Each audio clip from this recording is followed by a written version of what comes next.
Hello दोस्तों, good morning. कैसे हो सभी? Welcome to my YouTube channel Shiksha with R K Bamoria. अपनी चल रही थी क्लास 10th की मैथ्स, जिसका चल रहा है चैप्टर 3 पॉलिनोमियल्स, बहुपद। इसकी चल रही है एक्सरसाइज 3.4। उसके फर्स्ट एंड सेकंड क्वेश्चनों के सारे पार्ट्स हो चुके हैं। आज है क्वेश्चन नंबर 3। दो ऐसे क्रमागत विषम धनात्मक पूर्णांक ज्ञात करो जिनके वर्गों का योग 290 हो। क्या कह रहा है? विषम भी होनी चाहिए, क्रमागत मतलब लगातार होनी चाहिए, और धनात्मक मतलब पॉजिटिव भी होनी चाहिए। तो देखो सॉल्व करते हैं। इसे बात करें विषम की, कह रहा है जैसे 1, 3, 5, 7, 9 ये जो होते हैं ये विषम होते हैं। अब यहां से यहां तक का देखें तो इसमें कितने का अंतर आ रहा है? ये विषम ही है, 1, 3, 5, 7, 9। तो जब भी एक लगातार कह रहा है, 1 लेंगे तो 3 आएगी, 3 लेंगे तो 5 आएगी। लगातार लेना है क्रमागत, विषम धनात्मक पॉजिटिव लेनी है, विषम नहीं लेनी है और लगातार लेनी है। यदि एक संख्या से दूसरी संख्या तक पहुंचना है तो कितना प्लस करना पड़ेगा? 2। ऐसे ही मैं 3 से 5 तक पहुंचूंगा तो यहाँ भी +2 करना पड़ेगा। तो कहने का मतलब दो लगातार विषम पूर्णांकों तक के बीच में जो होता है अंतर, वो दो अंक का होता है। तो कहने का मतलब 3 से 5 का कितना अंतर है? 2। ऐसे ही 5 से 7 का अंतर 2। तो हमेशा जो विषम है, क्रमागत विषम धनात्मक पूर्णांक होंगे, उनके बीच का अंतर हमेशा 2 होगा। तो जैसे माना, जैसे सॉल्व करें इसको, तो माना पहला विषम धनात्मक पूर्णांक,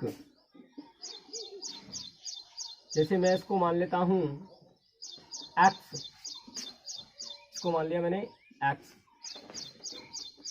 बात करें जैसे मैंने यहाँ पर मैं 1 की बात करूं तो 1 को मान लिया मैंने x। अब मुझे लगातार दूसरा पूर्णांक क्या होगा? 3। तो 3 कैसे पहुंचेगा? x तो है ही, पहला 3 तक पहुंचने के लिए कितना करना पड़ेगा? +2। कहने का मतलब पहली संख्या को x मान लिया तो दूसरी लगातार विषम संख्या कौन सी होगी? +2 होगी। +2 जोड़ के तो x +2। तो यहाँ लिखेंगे तथा दूसरा विषम धनात्मक पूर्णांक क्या होगा? x +2। क्लियर? बात समझ में आई यहाँ तक? तो क्या यदि मैं पहले को x मानूं तो दूसरा विषम लगातार क्रमागत कह रहा है वो, तो लगातार क्या होगा? +2 होगा दूसरा। तो एक x है तो x +2 दूसरा। क्लियर? जैसे 1 से 3 तक पहुंचना है तो 1 को मान लिया मैंने x, तो 3 तक पहुंचने के लिए क्या करना पड़ेगा? +2। अभी कुछ भी हो सकता है विषम। यदि ये 15 होगी तो ये 17 होगी, लगातार होगी। तो देखो यहां तक क्लियर? पहला विषम धनात्मक x मान लिया तो दूसरा क्या हो जाएगा? x +2। क्लियर? आगे कह रहा है वो जिनके वर्गों का योग। तो प्रश्नानुसार, प्रश्न के अकॉर्डिंग देखो, पूर्णांकों के वर्गों का योग वो कितना दे रखा है? 290। तो पूर्णांकों के वर्ग करना है, फिर योग करना है। तो पूर्णांक क्या है? एक तो x है और एक है x +2।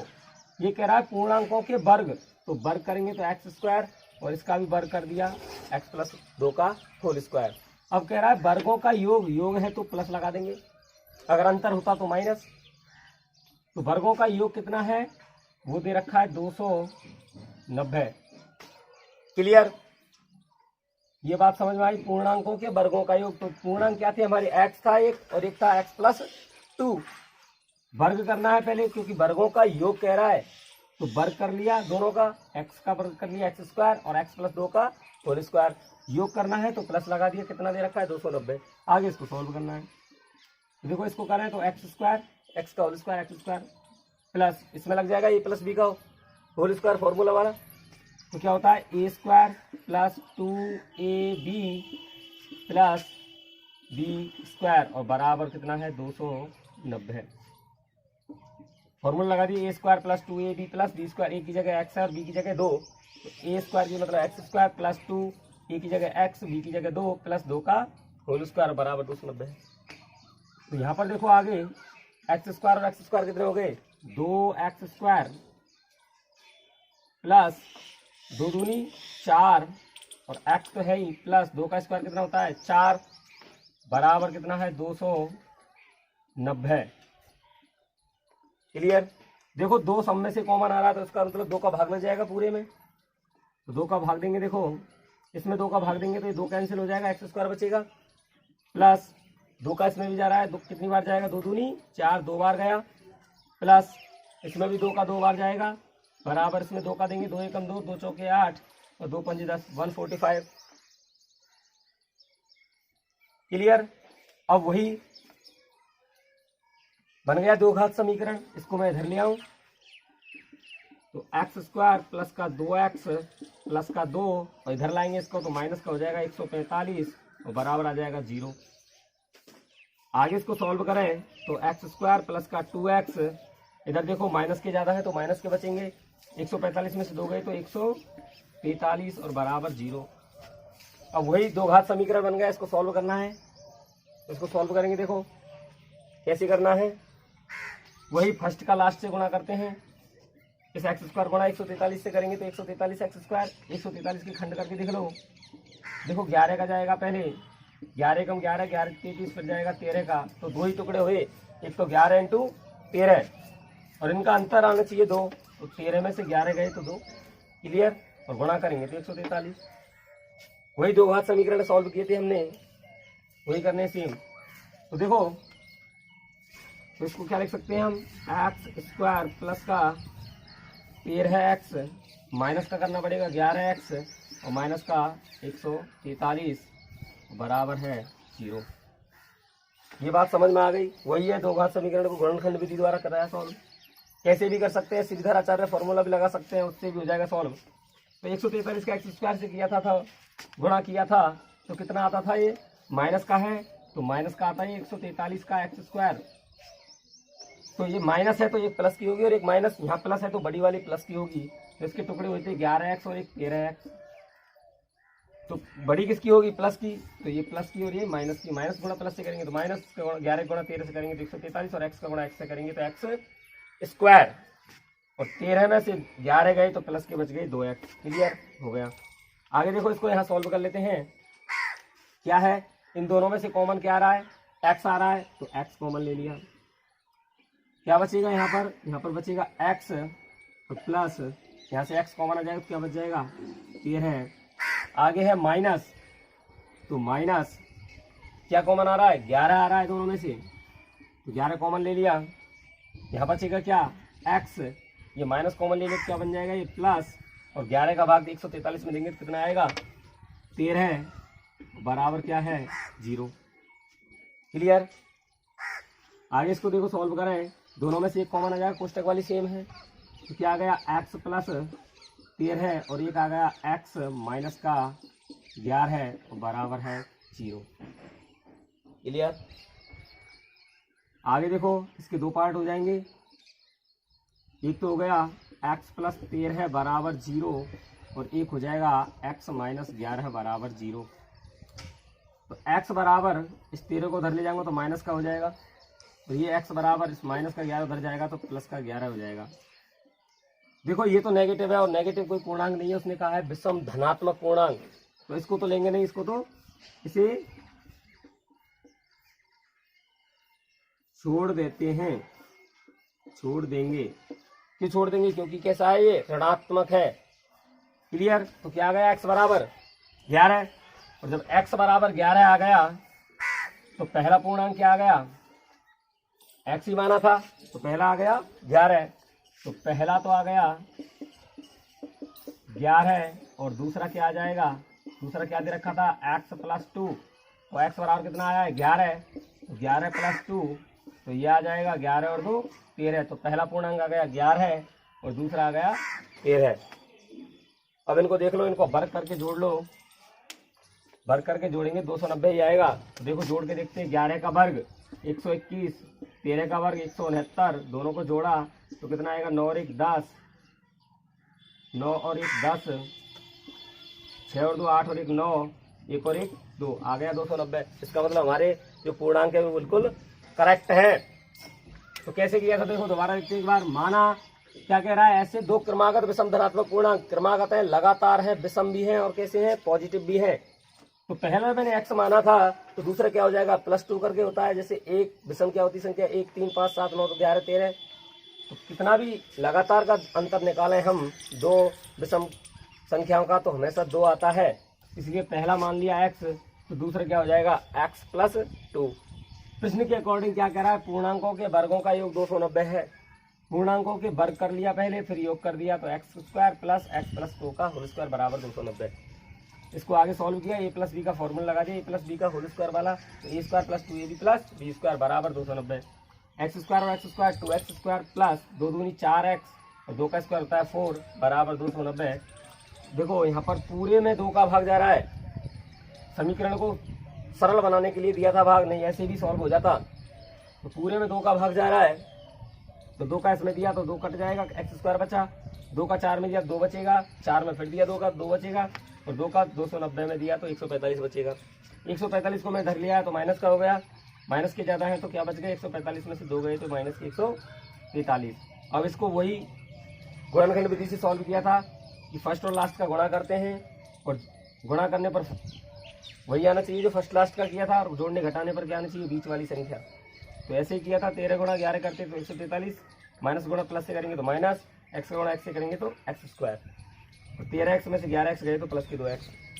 यहाँ से कॉमन आ रहा है देखो x, तो x कॉमन ले लिया, यहाँ बचेगा सिर्फ x प्लस, यहाँ से x कॉमन आ गया, क्या बच गया 13। आगे है माइनस कॉमन ले लिया, क्या आ रहा है दोनों में 11, 11 का भाग इसमें भी जाएगा तो 11 कॉमन ले लिया, यहाँ बचेगा सिर्फ x, माइनस कॉमन ले लिया तो क्या बच गए प्लस, 11 का भाग 143 में दिया तो कितना आएगा 13 बराबर 0।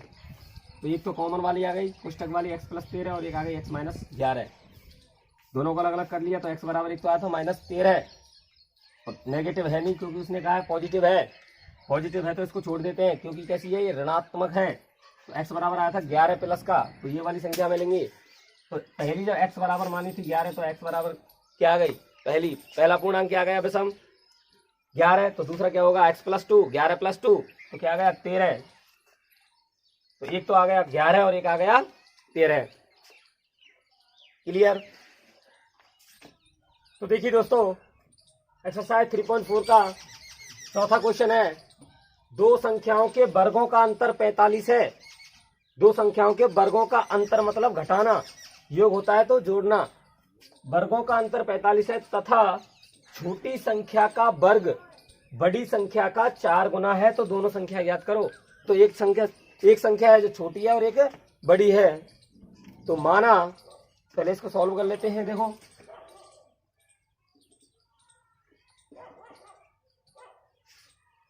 क्या है, माना बड़ी संख्या मान ली हमने x तथा छोटी संख्या मान ली y। क्लियर। दो संख्या है, एक छोटी है और एक बड़ी है। अब कह रहा है दो संख्याओं के वर्गों का अंतर, बड़ी कौन सी है x और छोटी है y। और अंतर क्या होता है, हमेशा बड़े में से छोटे को घटा के निकालते हैं अंतर। क्लियर। हमेशा अंतर जब निकालते हैं तो बड़ी संख्या में से छोटी संख्या को घटा के ही निकाला जाता है, ना कि छोटी में से बड़ी को घटा के। तो कैसे निकालते हैं, हमेशा बड़ी संख्या में से छोटी संख्या को घटाकर निकाला जाता है। तो यहाँ पर देखो प्रश्नानुसार, प्रश्न के अकॉर्डिंग क्या कह रहा है, दो संख्याओं के वर्गों का अंतर। तो संख्या क्या है, बड़ी तो x है और छोटी क्या है y। वर्गों का अंतर कह रहा है तो x² और y², अंतर कह रहा है इसलिए माइनस, दोनों का अंतर दे रखा है उसने कितना 45। इसको मान लिया इक्वेशन फर्स्ट। क्या कह रहा है, दो संख्याओं के वर्गों का अंतर। तो दो संख्या क्या है, एक तो x और एक y है। बड़ी है x और छोटी है y, तो बड़ी में से घटाएंगे। तो वर्गों का अंतर वर्ग करना है फिर अंतर करना है। तो x² में बड़ी में से घटाया y², तो बराबर कितना है 45।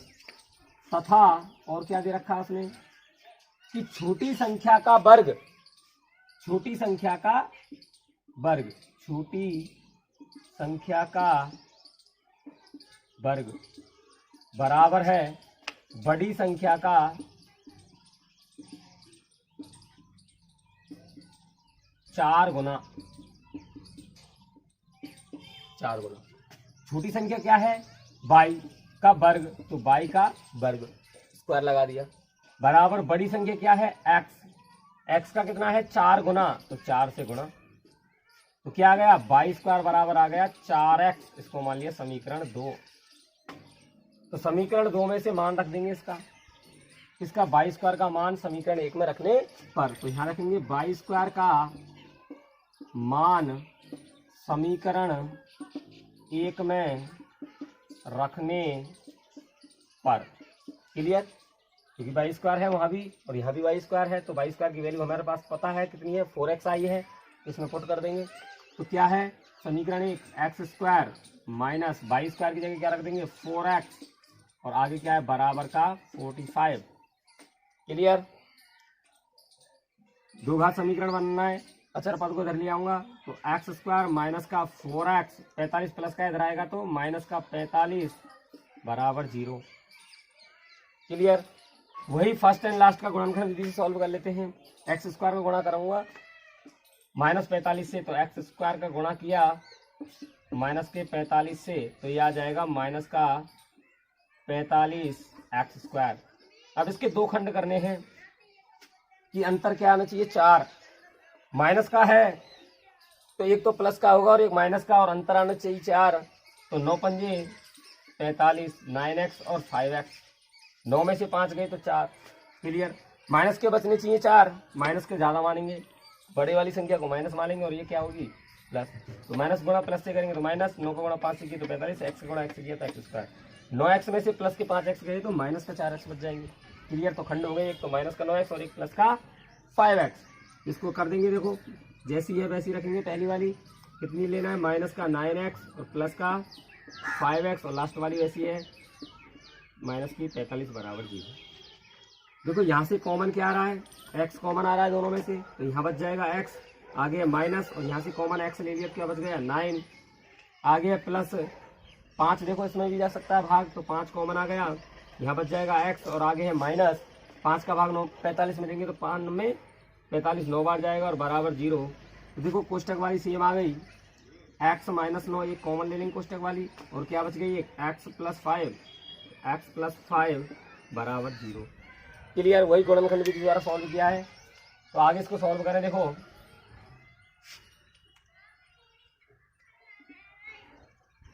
कितना है? x माइनस 9 बराबर 0 एक तो, और ये क्या है? x प्लस 5 बराबर 0, x प्लस 5 बराबर 0।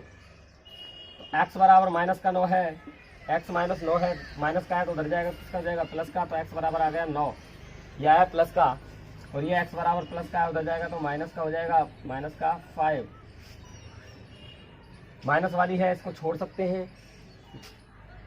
तो देखो x बराबर आ गया 9, मतलब बड़ी संख्या आ गई 9, तो छोटी संख्या क्या होगी? छोटी संख्या निकाल लेंगे। देखो बड़ी संख्या x बराबर आ गई 9, तो छोटी संख्या कैसे निकलेगी? समीकरण 2 में रख दे x की वैल्यू, तो रखेंगे। देखो x का मान समीकरण 2 में रखने पर, x का मान समीकरण 2 में रखने पर, समीकरण 2 में रखेंगे x की वैल्यू। ये तो नेगेटिव आई है, इसको छोड़ देंगे, नेगेटिव वाली को छोड़ देना है, पॉजिटिव वाली लेनी है जब ऐसे क्वेश्चन की बात हो। तो x का मान समीकरण 2 में रखेंगे, क्या है? 2, यह है y स्क्वायर बराबर है 4x, x की जगह कितना रख देंगे? 9, तो y स्क्वायर बराबर आ गया 9 चौके 36, तो y बराबर आ जाएगा 36 का रूट लग जाएगा, स्क्वायर हटाएंगे तो, और ये आती है प्लस माइनस की, तो y बराबर क्या आ जाएगा? प्लस माइनस 6 आ गया y बराबर। तो देखो बड़ी संख्या तो क्या होगी? बड़ी संख्या ये तो फिक्स है 9 हो गई, और छोटी संख्या एक तो प्लस की 6 है या माइनस की 6, दोनों में से कुछ भी हो सकती है, क्योंकि क्वेश्चन में कहा है वर्ग आ रहा है, हमेशा वर्ग आ रहा है। छोटी संख्या का वर्ग बड़ी संख्या से 4 गुना अधिक है, 4 गुना के बराबर है। तो देखो बड़ी संख्या जो होगी हमेशा 9 होगी, और छोटी संख्या प्लस की है तो प्लस भी हो सकती है और माइनस 6 भी हो सकती है, प्लस 6 भी हो सकती है और माइनस 6 भी हो सकती है। तो आंसर क्या हो गया हमारे, एक तो 9 6 या फिर 9 माइनस की 6, ये आंसर। क्लियर, बात समझ में आई। तो देखो क्या था, दो संख्याओं के वर्गों का अंतर 45 है तथा छोटी संख्या का वर्ग बड़ी संख्या का 4 गुना है। तो बड़ी संख्या x मान ली, छोटी मान ली y।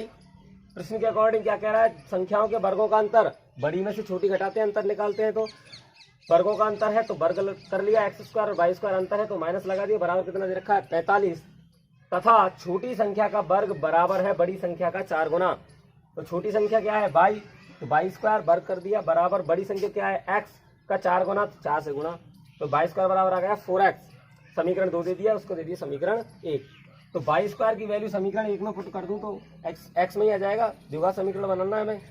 तो y स्क्वायर का मान समीकरण 1 में रखा तो क्या है, x स्क्वायर माइनस का y स्क्वायर की जगह रख दिया 4x बराबर है 45, 45 को धर लिया है, माइनस का हो गया, गुणनखंड विधि द्वारा सॉल्व किया था। तो एक तो आ गया x बराबर 9 और एक आ गया x बराबर -5, और x बराबर जब ऋणात्मक आ गया तो इसको छोड़ देते हैं। तो x का मान समीकरण 2 में रखें तो y का निकल जाएगा, 2 में रखा तो y स्क्वायर बराबर 4 की जगह 4 और x की जगह कितना आया था 9, तो y स्क्वायर बराबर 36, स्क्वायर हटाएंगे तो रूट चल जाएगा, और प्लस माइनस में होती है, रूट लगाते हैं। तो एक तो हो गई y छोटी संख्या क्या हो गई, एक तो प्लस की हो गई और एक माइनस की, लेकिन बड़ी संख्या हमेशा क्या होगी, प्लस की 9, क्योंकि प्लस की 9 आया है।